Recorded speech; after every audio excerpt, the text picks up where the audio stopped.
Hi, welcome to valuationpodcast.com, a podcast and video series about all things related to business and valuation. My name is Melissa Gragg, and I'm a divorce mediator in St. Louis, Missouri. I have the pleasure of discussing the future of litigation and online mediation services with Winter Wheeler, a prominent lawyer, arbitrator, and mediator in Atlanta, Georgia. We have to understand what is a mediator. And is a mediator really like a judge that comes in and says, okay, you guys are going to do this and this is how it's going to go? Or does it look a little bit different? Oh, it's absolutely different. So when I meet clients, in the morning and they're there, typically it's their first mediation. I explain to them, I am a lawyer. You don't have to be a lawyer to be a mediator, but I am one. And so I explain that I'm not wearing my lawyer hat. I'm wearing my mediator hat. And my job is really just to make sure conversations are productive and that they are happening appropriately between both sides. I am a neutral party.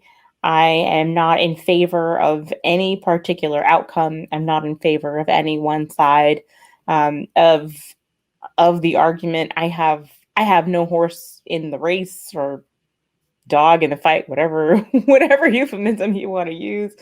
And I'm not a judge. I don't tell anyone what they should do. I don't necessarily even make suggestions about what I think you should do.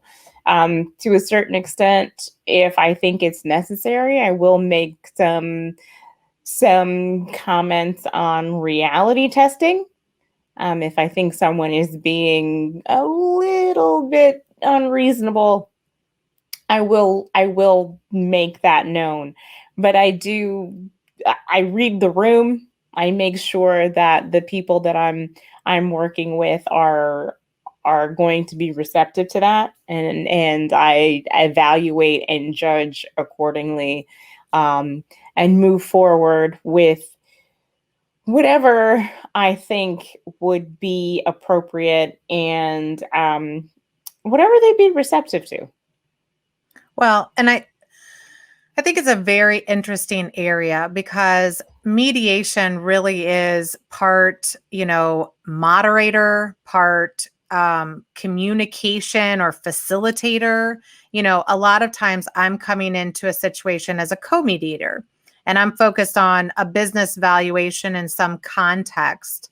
And that is giving some information, right? But the main mediator, or if I'm just mediating alone, I'm really just trying to help them see some facts, and maybe with some experience from the litigation side, trying to help them understand what maybe the courts would do, right?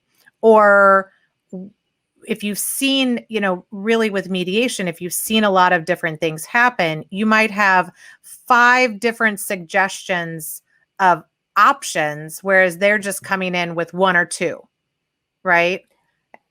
Exactly. And I use that the same way that you would use it. So you use your own background and your own experience and your own realm of knowledge to do that. And I call it reality testing. But yes, you give them information about what you've seen and what you know. And of course, I can't guarantee what a judge might do, but if I'm familiar with a judge and I know a lot about how they've decided certain things, I'm going to tell them that. If I know a lot about a certain county, I'm going to tell them that. If I know a lot about the makeup of a county, the demographics of a county, I'm going to let you know that as well.